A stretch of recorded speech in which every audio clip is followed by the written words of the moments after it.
Assalamualaikum warahmatullahi wabarakatuh. Dan sanak duduk berundiang di mana saja berada. Kita masuk ke pembahasan yang ketiga, yaitu tentang niniak mamak, pangulu ataupun datuk nan biasa orang panggil sehari-hari. Jadi dun sanak kesadonyo, datuk aku adalah pemimpin suku dalam urusan adat. Jadi untuk menjadi datuk ko harus cerdas dun sanak kesadonya. Dan didukung je pengetahuan tentang adat dan salueh-luehnya dan mendalam. Dan juga harus paham je syarat.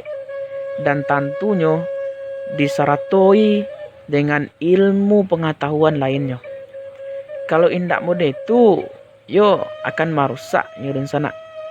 Sesuai je pepatahnya, alang cadiak binaso adat, alang alim binaso agamo, alang tukang binaso kayu. Jadi seorang datuk aku bukanlah cadiak membuang kawan, gapuak membuang lama, tapi karena kecerdasannya yang bisa melindungi anak jika manakannya. Kalau paku kacang belimbiang, tampurang lenggang-lenggangkan, dibawa orang kasaruaso. Anak dipangku kemanakan dibimbiang, orang kampung dipatenggangkan, jago adat dan binaso. Kayu rindang di tengah koto, ureknya tampek baselo, batangnya tampek basanda, daunnya tampek bagantuang.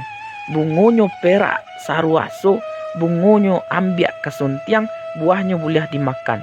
Tampek bataduah ketika hujan, tampek balinduang ketika paneh.